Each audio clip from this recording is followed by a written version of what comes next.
And let's face it, progressive music is about, it's intricate, it's complex, it's interesting. And you've got to make music interesting as well. It can't just be, the same old arrangements, same old keyboard synths and all that. It's got to have substance.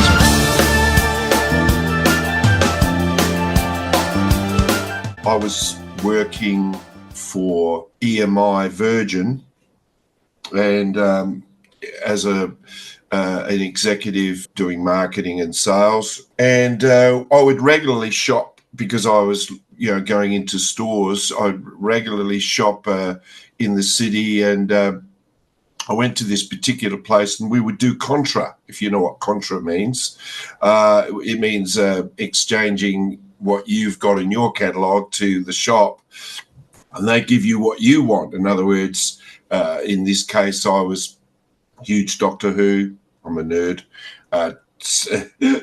Star Trek and all these sorts of things, and obviously progressive music, always looking for something different. The reason why I'm telling you this is because Sean was also, who I'd never met, was also a huge fan of all of the above. And one day he went in and he said, "Wow, you've just ordered identical to another customer of mine." And Sean goes, "Who's that?" And he goes, "Oh, it's this fella called Mark. He works for EMI." And, "Oh, okay." And Sean, being a producer, an engineer as he was in the early days, and he was working for someone in that time instead of his own business, which eventually happened. And Sean requested my phone number, and of course you can't give that out, but he left his number with Grant, the guy we're talking about, and then I contacted him, and we got together, and we talked about music and Doctor Who and everything, and we just hit it off. And I said, "Look, do you sing, or do you?" I said, "Yeah, I do. I do sing, but I'm not really anything serious." I said, "But I did a couple of demos in Sydney." And he heard them and he thought, "Wow, I want to work with you." And I go, "Well, to do what?" He said, "Well, we can make music together." And that's how it all started, really. That was way back in '96. First track that we'd started to develop was Take Good Care, which is off the More Than a Dream. And then we got together on the piano, and Sean just started playing this piano, and we started writing this song More Than a Dream, which became the title track and also the title of the album. So that was the beginning of it all, and we didn't have a band. So really Unitopia was Sean and I. But what we did do is that Sean had access to many, many musicians because he did a lot of session work for film work and stuff like that. So we developed that album and we released it. Finally, it took 11 years to do because I was an executive and I was always away, and Sean was okay. He was stuck in Adelaide and he could do whatever he did. So whenever I came back into the studio on the weekend, we've laid something down, and that's how it all really initially started. And we released that album in 2005. We actually released it on my 50th birthday, so that was a very interesting time. And we started to develop over the next few years, which only took 3 years to make, The Garden. And The Garden was an epic album. It could have been two separate albums. The record label that we eventually, and by the way, the first label we went with was Unicorn, which is in Canada, of course, with Michelle. Next album we presented, I went off on a bit of a jaunt across the UK, and I started presenting the albums to publishers and stuff like that. This is The Garden. Eventually we initiated something with Inside Out through Oliver, who was with them at the time. He's not there now. And Thomas. The Garden was signed on a 3-album deal with Inside Out. We released that album in 2008 to a really, I mean, even More Than a Dream had some very, very good write-ups. I mean, it was sort of semi-prog. It had elements of world and rock. And so we had this sort of fusion going on with our music, and that was developing in the garden. You could hear that. We then decided that we needed a band. So we recruited friends, Sean's friend Monty, who played drums, and Shireen Kamalani, who played bass. She was great. And Matt Williams, who stayed with us virtually almost to the main stage of, I suppose, the third album. We wanted to do more. And so as soon as The Garden was released, we got great reviews and we were very, very happy with what was going on. We thought, well, people like our music. This is amazing. We weren't taking everything too seriously. I'm an elderly statesman, really, at that age, starting very late in doing something like this. I mean, most kids of today are starting their music when they're 5 years old. I blossomed in so many areas of life, and which will be featured on my solo album, which is coming up, and I'll tell you about that later. The main thing was that we had this sound that people liked, and so we weren't trying to be too much of anybody. We had influences like everybody, but we were trying to be ourselves, as most bands try to do. But when we got to Artificial, how the process of writing works is with Sean and I. Sean is a genius within his own right, but I'm an ideas man, and I will throw down massive amounts of ideas. And the idea of doing Artificial was one of those things. And one day I said to Sean and to Matt, why don't we head down to York Peninsula, which is where I surf, which is about 2.5 hours away from Adelaide. And we started talking about it on the trip. We went down and we took a mobile studio with us, and we came up with some ideas. Artificial was being born there. Like, Matt was a huge into astronomy. He had a telescope, and because of York Peninsula is right away from Adelaide, there's no lights. When the stars come out at night, they're really bright, and you can see them really well. So taking the telescope was a must thing to do. So we're all ready to go out and while we're in Marion Bay, which is where we're at York Peninsula, and I remember then Matt saying, "Oh, get the telescope out now." So we went to the car, and the telescope wasn't there. And so we all looked at each other, and then Matt realised that he didn't take it out of his car to put in the car we drove in. So it was a bit of a funny story behind that. But what happened is that we started writing all these songs. And then the ideas came from this monologue that I did, and Sean put them into an arrangement, the ideas. Hence how Artificial became what it was. And Artificial was really a true concept album, whereas The Garden had conceptual ideas, but it wasn't a concept album as such. So the Garden and Artificial were released through Inside Out. Then we decided that we toured in 2010, and we did have Canada on the run, on the go to actually visit, but we didn't end up doing it. But our T-shirts represented that it did.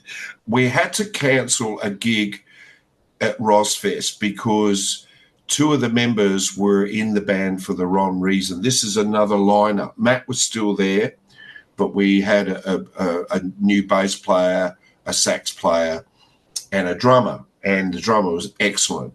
Jack Jones, he's a really nice guy. So we ended up cancelling Rosfest, and George Roldan was furious, but unfortunately we couldn't. But we then started planning Summer's End. We put a new band together. Well, when I say we put a new band, we got a new drummer, David, and we got a new bass player, and we decided that, what are we going to do? So we asked Peter Riddell, who played sax on Artificial, would he come? And he couldn't because he had a family and he couldn't travel, blah, blah. And we said, okay. So we started advertising for a sax player, many came up. We had Amy Winstone's sax player was very keen to play with us, and we just about signed him. And then Ian Ritchie came along.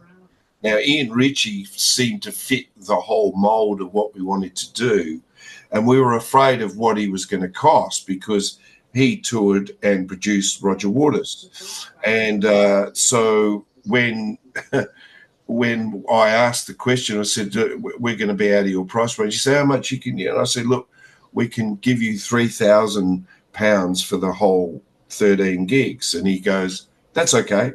I'll take that. And we went, really? Great. So he came on board. We had a rehearsal in a very small room, and I was in the bathroom with the mic. It was like everybody was in different rooms in this house that we were using to rehearse, which was only 50 meters away from the we were playing. And so we had our first rehearsal.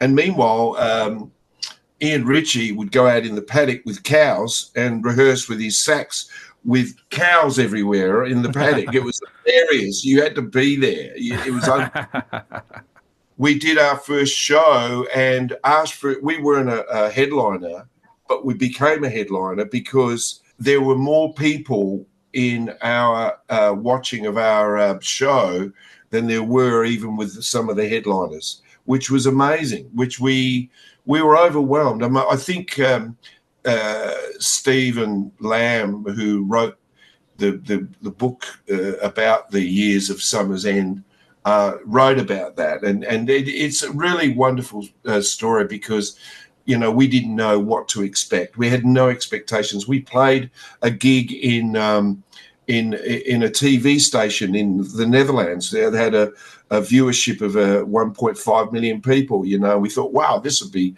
good promotion. And it was like a variety show, and so we did this, and that was wonderful. So we did 5 acoustic songs, but we only used 2 for the replay for during the day, and the replay's on for a full week. We played all these gigs. We had no expectations, and then after that we decided that we would do the live album One Night in Europe and start producing and engineering that, which became a really good success, and that helped us along the way.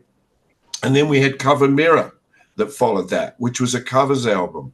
We decided to do it volume 1 because we were thinking about volume 2 at the time, but we didn't do it. That went number 1 in the UK on the Pirate Ship FM radio, which is very famous.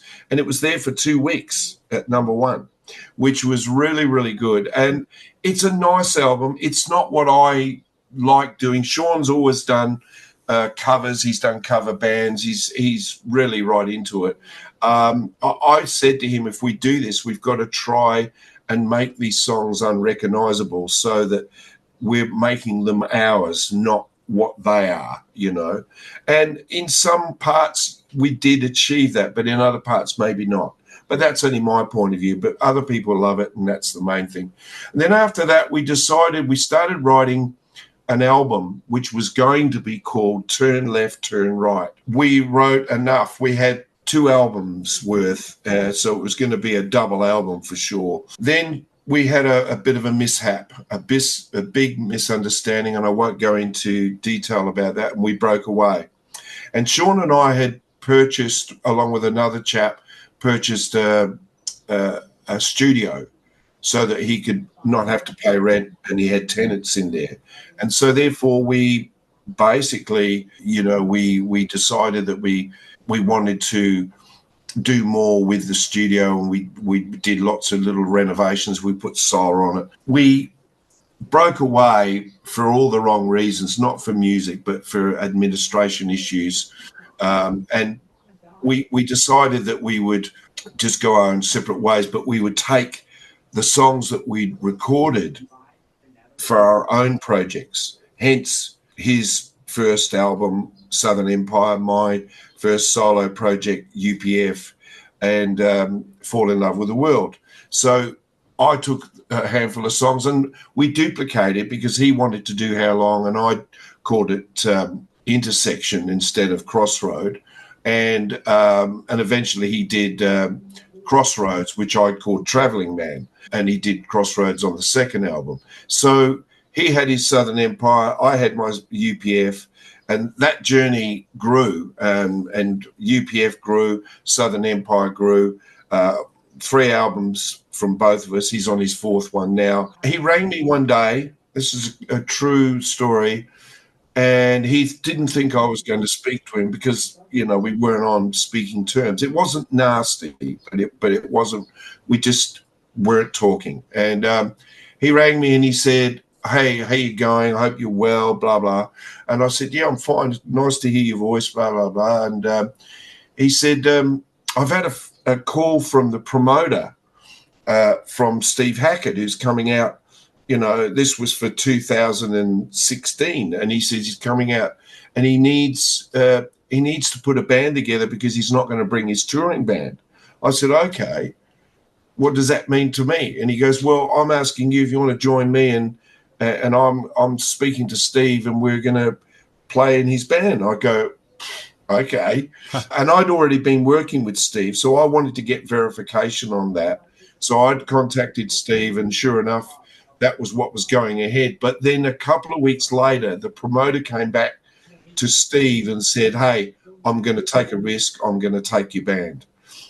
So then Steve got back to us, and he was a little upset because he'd been stuffed around, and he thought he stuffed us around. I said, "No, Steve, it was just an honor for you to actually ask us. It was great." And he said, "I'm sure it would have been a great tour if we'd have done it." And I said, "I'm sure it would have as well." So that sparked like a reunion for Sean and I, because then Sean said to me, "We've got problems with one of the tenants. He's not paid for over 3 months, blah, blah, blah. It's like 20 grand. I go, "Right, well, I'll come over and we'll chat about it." And then we started talking about, look, why don't we go back to what we were originally going to do and remaster and remix and reimagine More Than a Dream. And so that's what we did, and we wrote a new song called Dream Complete. And so that's what that album became, More Than Dream, Dream Complete. Then what sparked the next thing was I'd been in touch with George Roldan in Rosfest and said, "Look, what's going on over there, blah, blah, blah." Mel, who's a friend of mine and George, she said, "You should bring Unitopia back to Rosfest and actually play live because they hadn't seen you." And I said, "It would be good." So I talked to Sean about it, and we said, "No, we won't go under the name Unitopia right now, but we can go over there and do some music." And so we decided to call it Unit DB. So not many people know that there's a live concert sitting in our library, which is being done in high fidelity, and it's really, really good, of that Rosfest show. We will release that one day, but not quite sure when, but we will do it. But the songs themselves are featured. One's featured on the Garden triple pack, which we re-released with Prog Rock Essentials. And by the way, Prog Rock Essentials have taken on the catalogue. So they're working on the artificial box set right now because there's a box set coming out this year, which is very exciting because I've written a new song specifically for the box set. So that's going to make its way out soon. So, and then Sean and I were talking, and then and then the shit hit the fan. Sean got a heart attack in 2018 when he toured with Southern Empire. And then in 2019, I got a heart attack, and I had a triple bypass, but I also had a brain tumor, and I had cancer in 2020. And I was hit with all these things, and it sparked an idea that I spoke to Mark about. I said, "Mark, I want to write an album about the medical world, about the problems that I've faced, and I'm still going through quite a bit at the moment, and I'll go talk to you about that another time. But the thing was, it inspired the idea of Seven Chambers, and Seven Chambers is about, they're all true because people like John Greenwood, who is our new guitarist, he is a professor at the highest level, and he knows everything accurately about the human body and the diseases that we face. So it made it a lot easier to write such a wonderful album that Seven Chambers is. And not many people got it. Like Broken Heart, people think it's about a relationship. It's not. It's about your heart failing, broken. It's broken, you know. And I must commend a good friend, Leo Trimming, who's a great journalist. He got it straight away. He's the only one of all the journalists that we've dealt with that actually really got it. And then the ones that copied what he did were just elaborating a little bit more. So he really planted the seed because he got it straight away. And let's face it, progressive music is about, you know, it's intricate, it's complex, it's interesting. And you've got to make music interesting as well. It can't just be, you know, the same old arrangements, same old keyboard synths and all that. It's got to have substance. We do use a platform of orchestration. Sean and I used the Adelaide Art Orchestra on the first More Than a Dream album. It's a big orchestra that came into the studio and we recorded them. So we know orchestra really well and we enjoy using it. And that influenced John. John loves it now. I mean, he used it on his solo albums just recently. He's released Dark Blue and The Boy, which are beautiful albums.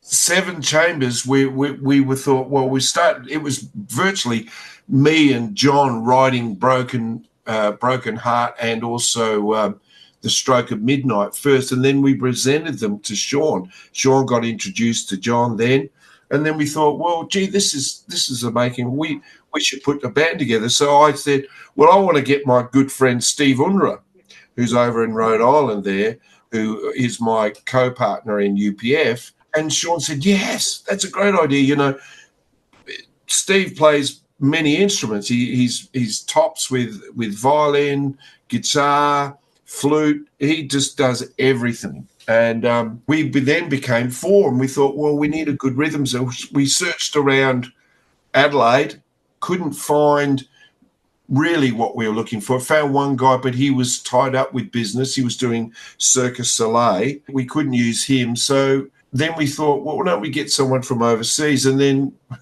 first one come up was Simon Phillips. So we had a look at his website, and he loves making music. So we could have got him. And then John, just by default, he just said, look, I'm friends with he's a wiki friend, and with Chester Thompson. And he contacted him, and he said, sure, be interested. Who you got playing bass? He said, no. And he says, well, I'll get Alphonso Johnson. So he got Alphonso Johnson. So we had these two wonderful, amazing players with lots of culture and lots of experience. And Seven Chambers was born. If any of your listeners or viewers have not seen or heard about Seven Chambers, as we say in Australia, do yourself a favour, go out there and buy it. It's a good project. We then embarked on a tour in Europe. It was just a promotional tour. We did Italy at Verona, which we had a huge audience, 3,000 people. And we did Switzerland at the Z7, and we played 2 German shows, and we filmed Alive and Kicking at the Netherlands, which was virtually almost like coming back to where we started, because we did One Night in Europe, and it was filmed by the same guy, John Vai, who is an incredibly great production and camera guy. I mean, he's got 42 cameras on this Alive and Kicking, so it's quite a really, really decent type of production. I love both of these projects for what they are. They're both different. Unfortunate part for me is that I've had this really serious back problem, and then I broke my back last year. This is after obviously the show, but I was sitting already, so I was causing a lot of problem and a lot of pain. And the pain comes through when I'm singing the songs, which make the songs even more emotional. But it's something that I love doing, and the adrenaline kicks in and I forget about the pain. I just keep going, So that's a bit of an overview. It's a sketch of where we are right now. Well, to me, it sounds like you've really been touched. You're charmed in a way, like the history you've gone through, meeting Sean and the band evolving and going apart and doing your own things and then getting back together and all that. It's really pretty amazing all the stuff you've done. And here you are. How many years is it now since '96? It's 30 years or something. Yeah, yeah, Yeah, yeah, yeah. yeah. We're very proud of what we do. We're stronger than what we were before we went our separate ways, Sean and I. In fact, I've just started talking to him about my next project, which is called Breaking Down the Barriers, and I'll be open with that. And you'll have to use your imagination what that is about. But this one will be a very world progressive, but very powerful. Uh, elements of Gabriel, elements of Floyd in this, in a lot of ways, which will be the sound, but it will be a very industrial, big, solid sound. But that's for the future. So we've got Alive and Kicking, which is a wonderful, I suppose, piece of history for us because we had a ball. Chester said it's one of the best tours he's ever been on. And I said, Nice. you can't say that, Chester. You played with Phil, and you said, well, you guys make me feel at home. And we do. We're brothers. We talk. The great thing about Chester is that you can talk to him about anything and everything. And we shared the same back problem. And I don't know if you realized it, but Chester was very weak when we came on tour because he'd only recently, 6 weeks beforehand, he had an operation on his back to put screws and all sorts of things. Mm. And for him to sit through nearly 2 hours of music every night, it was quite a feat. And we shared this, the same thing. We're both in pain every day, but we laughed about it and we joyed about it. We had a great, I've told this story a few times, but we had a great, coming back from one of the German gigs, John and Sean started singing I Know What I Like from Genesis. And when they were in beautiful sync together, and then Don joined in, and I'll talk about Don in a minute, but Don joined in, and then Steve joins in, and then Chester goes, oh, no. In saying that, he would have played this song hundreds of times, Yes. Yeah, yeah, And, yeah. but then all of us were joining in, and this a cappella started happening. And he says he's never heard anything like it. And he looked up and he goes, wow, this is the best version I've heard in a long time, which was really good. But it was fun. You had to be there. There was very funny. We had so many funny moments because John is a very funny guy. He's quite eccentric, but he's English. I mean, Sean, John, and I are English. And then you've got three Americans. We should have called the band Three Americans Meet Three British, In a bar. in a bar, yeah. But, so Chester struggled through the tour. He's much, much stronger now. And so, we're hoping to knock up a tour for next year, but we'll see where that goes. Sean started work on his fourth Southern Empire album. I've just released on February the 1st a special album that I wrote with several people. Patrick Moraz is one. We wrote Save Us Together over the phone. That was funny.